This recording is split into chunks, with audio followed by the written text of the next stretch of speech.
that's kind of how you end up getting. But mentorship is super important because there's the saying, what's the saying? In Zulu, bathi indlela ibuzwa kwabaphambili or indlela ibuzwa kwabahambi, meaning the way or the direction is passed and seen from people who walk people. And I think mentors are that for me. Like a way to take. I think one of the biggest things I appreciated and learned quite early is that at the end of the day, buildings are more about people than the building itself. Right?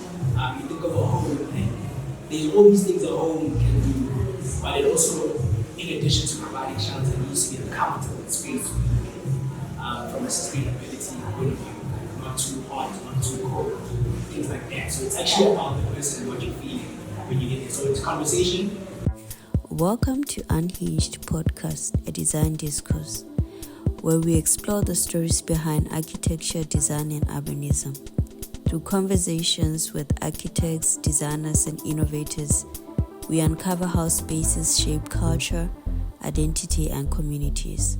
From sustainability to heritage and future cities, we dive into the ideas transforming our built environment. Join us in rethinking the spaces we inhabit. And today our guest is a special person, also a friend of the show, Thuto Vilakazi. Welcome. Thank you. I'm excited about this. How are you? I'm good. I'm in a good place. I'm back in Joburg. I've been in Cape Town for a minute for my studies. But yeah, it's good to be back home. First question would be, why architecture? Out of everything. Why architecture? There's many answers, man. There's the longer version. But I think long story short, before I got into architecture, I actually wanted to study sociology, which is so in high school I was a very curious dude, super interested in cultures, engulfed, watching a lot of documentaries and stuff. And through all of that, I was like, okay, I want to study sociology. And then eventually I did art in high school, visual arts. And this one time, so a visual art curriculum had architecture as well. But in my school, we didn't do the architecture part of that visual art curriculum. So this one time I was in the library looking for a book on flipping water colors and how to, and then I found a book on architecture. And I did EGD in high school at the time. So then I was like, oh, maybe architecture is where it's at. But I think the context of me wanting to study sociology is important because it framed how I look at a lot of things. So it was initially wanting to study sociology, then I was like, oh no man, I should probably just go to a library, just experience life and then frame things and then go into architecture. And then there's the cliche thing of building and drawing. So that's the typical answer, which is true in my case as well. But yeah, the why is constantly changing, and when I look back, it all becomes the way. And when I look back, I'm like, okay. So that brings us to this question now. As someone just studying out in your career, how has your perception of architecture evolved from when you were studying? That's a really good question. I think my perspective, so here's this, maybe you could map it up like this. So I go into architecture school, first year, I'm naive, I want to change the world or whatever. And one of my first lecturers, thing I keep close to my heart, she was like, and that's pretty much what she was like, be curious. In everything you do, be curious. So that's one, being curious. And I think what curiosity helps with is expanding your creativity, but also even expanding when you come into, and we'll speak about that, things that need to change about the industry, curiosity is at the center of the questioning of all of these things, so that's one. Number two, another pivotal person who helped, and I'm going to use people to answer your question. Another person who was pivotal was Vilakazi. One of the key things he told us in architecture school was make things, build things. And I started realizing as the architecture school progressed that at the end of the day, architecture as a physical manifestation, right? And I'm interested in that. And what that means is that we need to make things buildable, right? So we've got these imaginative, speculative ideas, but they also need to find grounding in the real world, the real circumstances. So yeah, it's this notion of making things buildable. And now that I've been interning and I've been in practice, that's also reinforced, right? In terms of now, obviously, like the mundane stuff, council submissions, the things that make things buildable, drawings that you show to a contractor, or even if you're going to build something yourself, it's a set of drawings that you need to which to some extent can be challenged, right? Because I'm also interested in this idea of architects as builders, right? You think through the drawing, but there isn't. One of my friends calls it a division of labor. Muslims calls it a division of labor, but where there's no division of labor, it's like, oh, I'm the architect and that's the builder. But the one thing that can summarize that journey is making things buildable. So I'm interested in how can I, as a spatial practitioner, make things. Because I can imagine like at just thinking even like a design brief, you are imagining functionality in terms of when now it's physical on ground on site like that. Yeah. That's deep. And sorry to cut you off, but ability is also nuance, right? So let's say buildable, let's say just do something that necessarily can be done, has been done. The emphasis on buildability is around, at the end of the day, make it. How you make it is up to you. So making it doesn't mean you need to use the conventional way. Making it doesn't mean you need to use existing standards. It needs to be made and you can push the envelope. One of the things I'm super obsessed with at the moment is adaptive reuse. And the space we're in at the moment also, the exhibition is around notion of reuse. So making things buildable isn't necessarily about sticking to the easy answer. But I think the point I'm trying to drive home is make things, however you make them, However you make them, right? Be curious and make them take a risk. Okay. How do you balance creativity and practicality in the early stages of your career? Like right now you're talking about make this, but then the should make it should be practical. And also it should be functional. Yeah. Okay, at the same time, I think it's really how do you balance the creativity? Sure. That's a good question.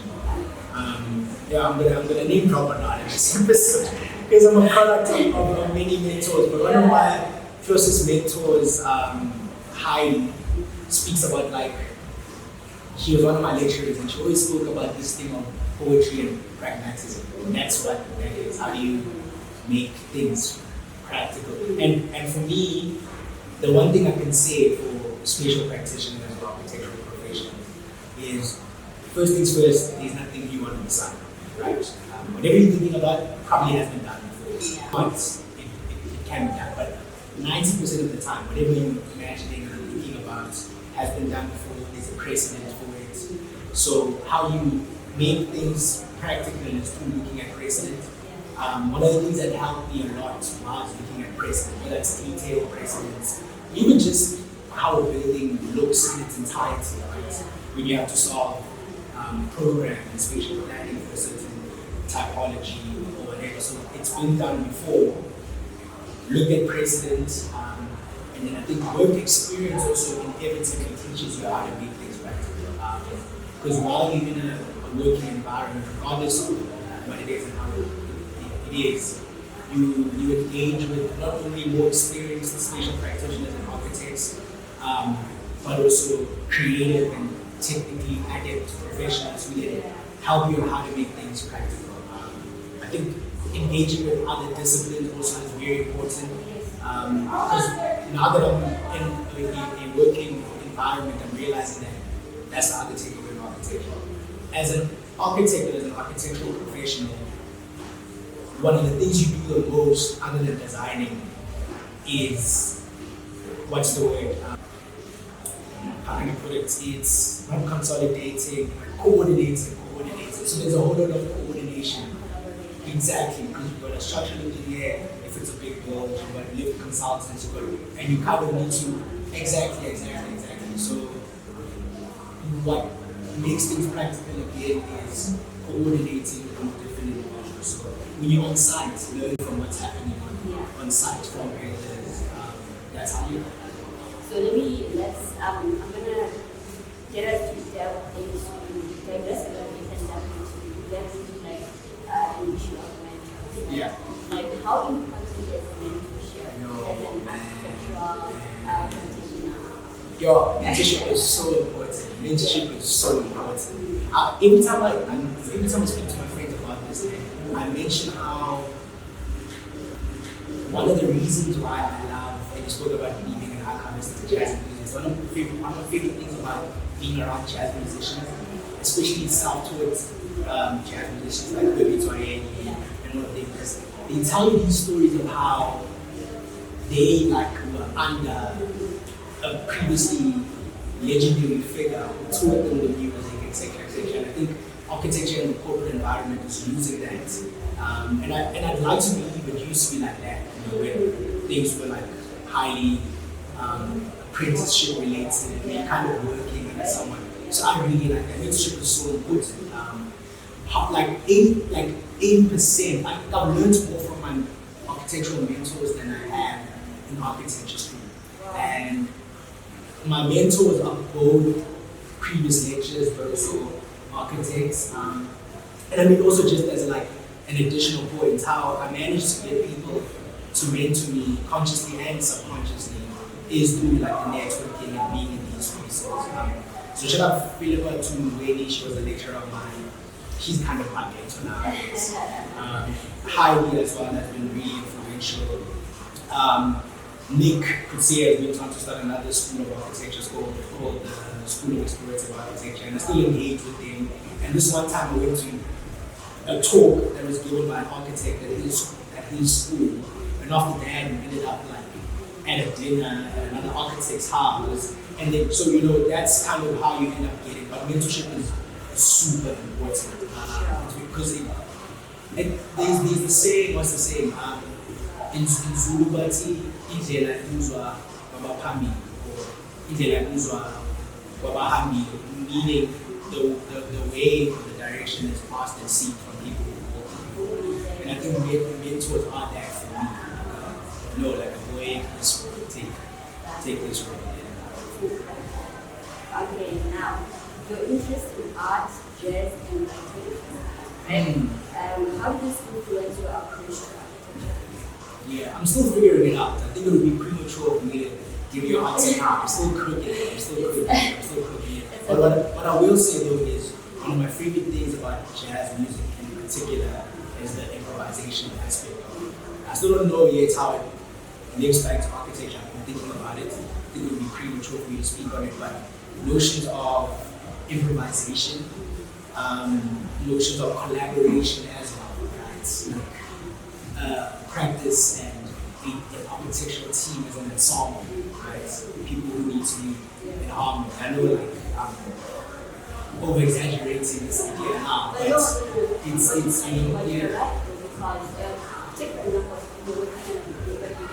Sure.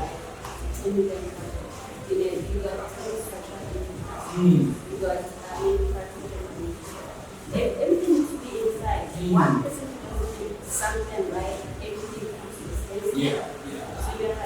And what improvisation does in jazz is when someone doesn't do the quote-unquote right thing, the next person is able to pick up from that and it's seemingly nothing will happen.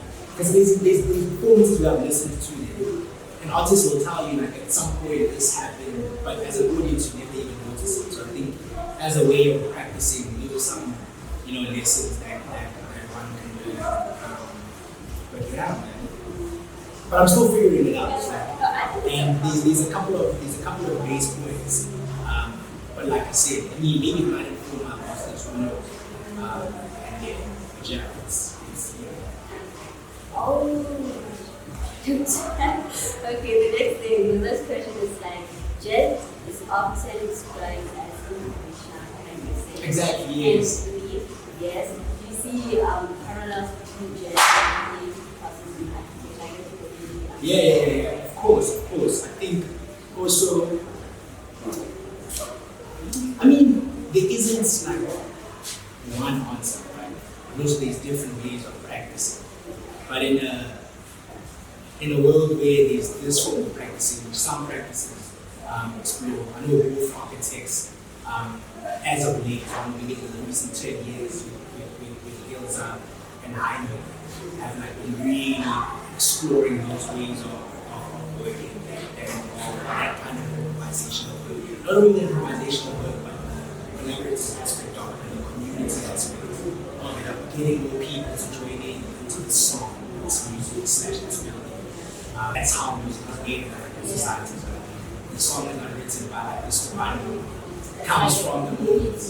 So, what role does storytelling play in how we conceptualize and present projects? Because at the end of the day, you're telling a story to your client, glad you mentioned that. I think a lot of people learned. I mean, here's the other thing for students in architecture. So there's essentially, apart from there being money involved, there's no difference between you engaging with a client and you engaging with your lecturer. And I think over time, I don't expect you in first year to kind of think about this because I wasn't thinking about it either at that day.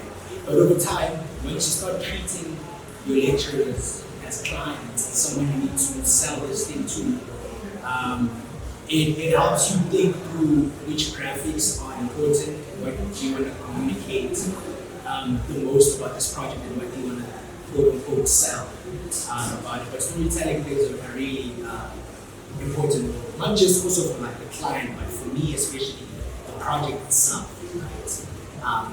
Because the story is built one from the conception of the project, where it's located, it's the geographical conditions of that place, the climatic conditions of that place, the culture, the land, the end users of that, all of that encompasses what the story is, down to like the final money shot renders and whatever that you sell that story even further. But there's a huge role that storytelling, graphically especially, that takes place in architecture. So yeah, and I encourage people to challenge themselves to learn how to tell stories through graphics and not just the words. What has been the most surprising or challenging aspect that you've created? That's a good question.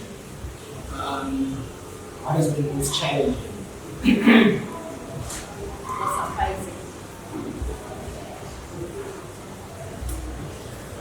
Sure, I can't think of anything on the spot, but let's come back to the question before we finish. Because I know there's definitely a few things. But yeah, we'll come back to it. Okay. As a young growing architect, right? How do you see Soon to be architect. They see caps, but let's see, maybe you're the architect. He's not yet registered and stuff. The candid, right? Maybe that's the challenge, right? There you go. So part of like what we're thinking about now is, and I understand why it takes that long to become an architect. In South Africa, and I think in most countries, it takes almost it's the same amount of years it takes to be a doctor. Qualified doctor, that's how much time you spend studying architecture to be a professional architect. Because there's other categories, you can be architectural technologists, etc. So maybe one of the challenges is that why, not necessarily the registration, but post my undergrad studies, why can't I design buildings yet? And there is an answer to that, like experience, like there's more than that. But just as a provocative question and challenge, it's why at honors level can't I do a house? You know? Even if it's like a small, like little shape or whatever, like, why do I have to wait to become a professional architect to start making buildings? That's the issue of when you have experience in construction, right? That means you have to have one appraisal or something or whatever, that you can get to that level where somebody is satisfied that this person can exactly be was, space. Because at the end of the day, humans are used. I need to learn something because what happened. I think those are the nuances and red tapes that have been just so yeah. I mean, so the other thing is that it's not necessarily my challenge, but because I use my LinkedIn to kind of engage with students that are looking for jobs and to get that experience that you need to become professional architects. The job market is crazy in South Africa, probably across the world in the built environment, but people are struggling to get internships that you need to do your postgrad and to, so I think one of the challenges right now is how do we get more young people, young architecture graduates into the working environment and into environments that give them the work experience that they need to further their careers and understanding. So that's like just a general sort of challenge. And also maybe they get into maybe you should look into architecture beyond just For sure. to open up the job market. Mm. But they can't open the office sometimes Yeah. move out. No, for sure. There's many ways to skin this cat. I know I've got friends that are doing like the BIM stuff now, and that's like an opportunity. I know the writing also one of the first things I did that got me closer to writing, those that related to what I write now, was when I was an intern for Art Day. And I'd seen that post like online and applied, but it's like with that stream, right, of being involved in architectural writing. There's academia, if you want to go into academia. But yes, and also what's nice about architecture and architecture school is that it equips you with skills that are so diverse that you can pivot, right? One of my favorite creators in general that creates is Virgil Abloh. And Virgil Abloh is studying architecture and civil engineering. We're going to fashion design, etc. So there's many ways that you can pivot once you have a base of architecture education. What would be your project, right? How would you artistic and cultural sensibility? Yeah, I'm a name drop. Let's put it this way. People I want to work with. Definitely would love to work with Francis Gehry. One of the things I admire about Francis Gehry is him building his master's project. So the project that he did with his master's in architecture, that project got built. And that used to occupy my mind in architecture school. Like, how do we have thousands and thousands of graduates graduating every single year, but not even a single building is being built? Like, that's so absurd. And one of my goals is to, whatever I do for my master's thesis, that needs to be built. Because that's like a solid project. You're trying to come to a solution. Exactly. Yeah. Exactly. So it's Francis Gehry, definitely. Locally, I don't bet things that I know, but I definitely love to do something with him. I think Peter Rich as well, that would be a dope link up. Petsy as well.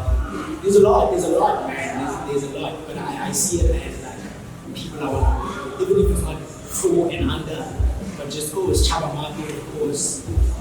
But dream projects, definitely, if we were going to say maybe look at it from a typology point of view, I'd definitely love to do like a museum. My previous project was a deep colonial museum and heritage landmarks. So that kind of work would be amazing. But yeah, just building more in Africa, not just South Africa. I think one of the things that I love is that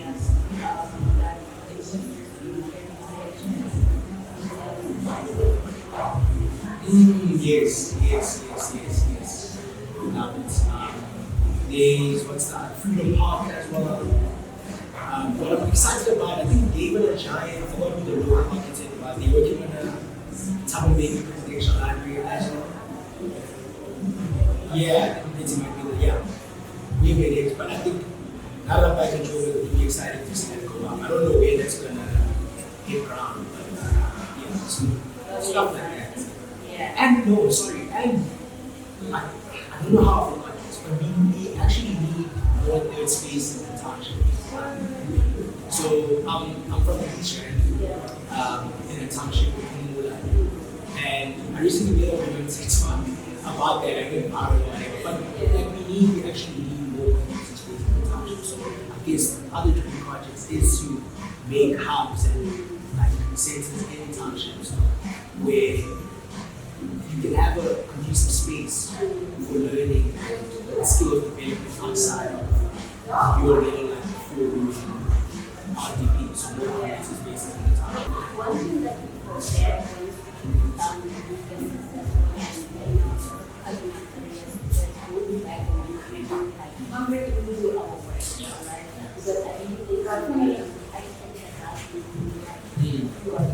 yeah, man, we need schools, we need housing, infrastructure, there's affordability, there's a lot. I don't know how I forgot those things. I'm glad they came up to my mind, but yeah. How do you recharge or find inspiration when you To be honest, sometimes when I reach a creative I'm allowed to be creative. I think we don't speak enough about allowing creative blocks to be creative. Yeah, like feeling it, like try it out. And it's sometimes you can't always just sit around and paint. But I remember before that when I'm not tired, yeah, it's like to be honest, like sit and experience life.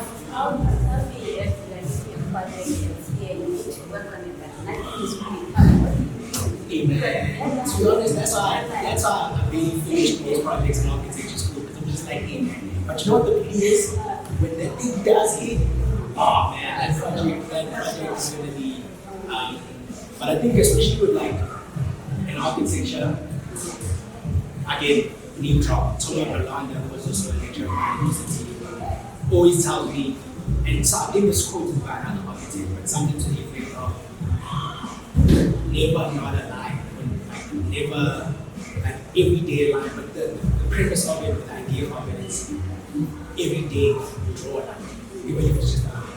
Yeah, so, and I think architecture comes from, which is also crazy, you just draw a line, they become physical skyscrapers, or things that can impact people's lives. And just started with a line. But I think drawing, like and just starting the process. So if you don't know what it is and you've got a blank page, you just come up with a concept of it, you just start, and you keep developing it. And do you think that's what it like, how, for lack of better word, in the city, it doesn't have to have like a structure to it. Like, it could be like scribbles and whatever and whatever. And then that point, exactly. yeah. And then you just develop. So if you had like, if you had to describe your design philosophy in 3 ways, what would it be and why? Design philosophy in 3 words. Dialogue, one, in that when I'm drawing, thinking, designing, it's both the dialogue and sort of like I was saying, dialogue of like my hand and my brain, but also like a dialogue with the place as far as like topography is concerned, as far as like the ecology is concerned, down to like the climate, so it's conversation, dialogue, like dialogue between myself, the building, nature, even to the exactly, so dialogue definitely. Yes.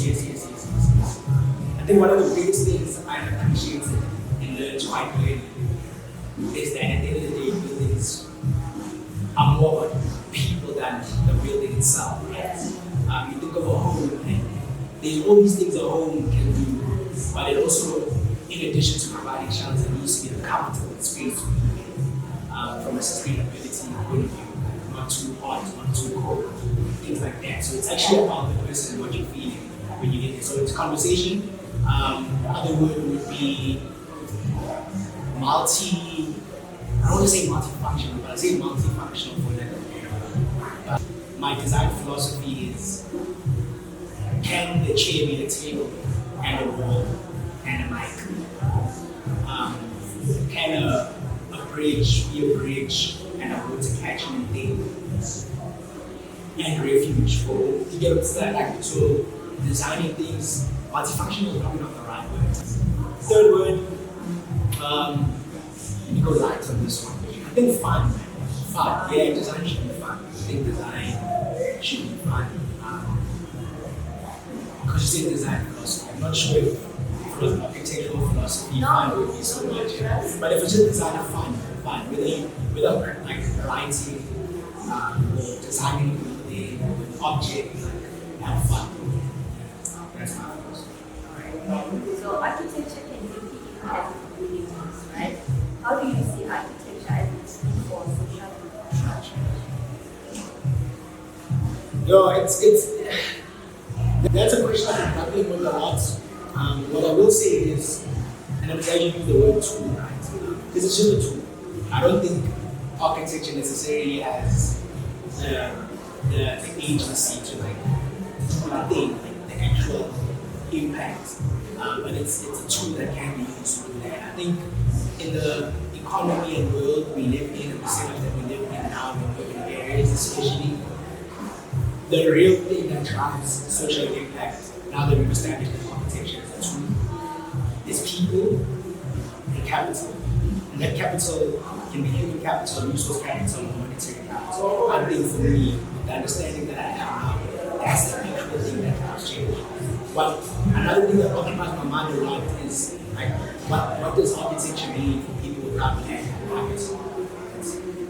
In the setup that we live in urban areas. So I think for most projects to be realized, money needs to be involved. Labor needs to be involved. So I mentioned Francis Carey earlier and how that school in Uganda was built is just part of the community, like being there and offering to do the thing, right? And there was skills development and I'm sure there was like funding here and there. But architecture is only a tool. The actual thing that drives the impact is the people and the capital. So just out of the experts, there is architecture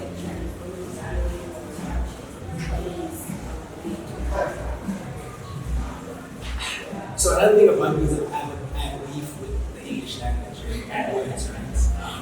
Yeah, because the minute you say a certain thing, it becomes a certain thing. The minute I say architecture in the English sense, it becomes a certain thing. And people frame architecture as architecture and a specific view of what it is. Can that scope be widened? Of course.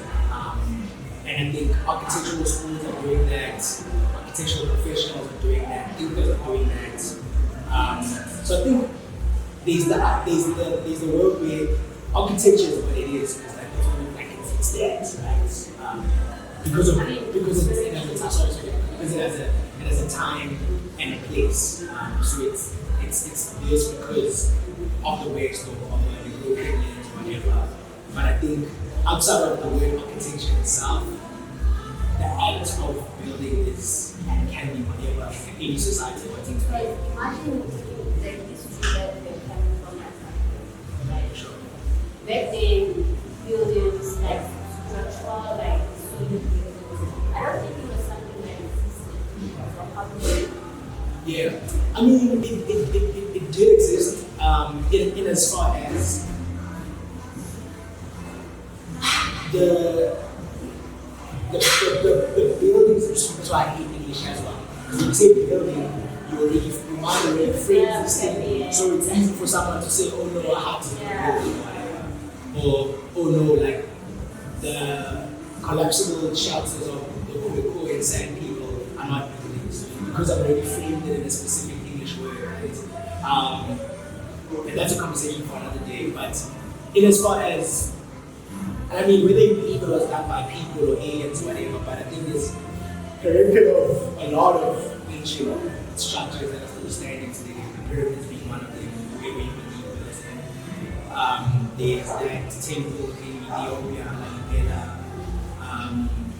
So the other thing about me is I'm super interested in the history of architecture, and there's that as well. There's a lot, man, there's a lot. But it's again, how do you frame, how do we think about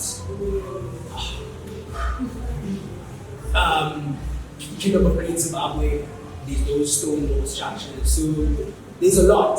It's like I'm saying, but we never, I don't know, but they might have never really thought of it necessarily in architecture with capital A, and this is what it is. And I'm going to live this now. And you might not see it as well when you're on camera. Yeah. But you might not see it as well. But the things you wish you want to do one day, like do them now.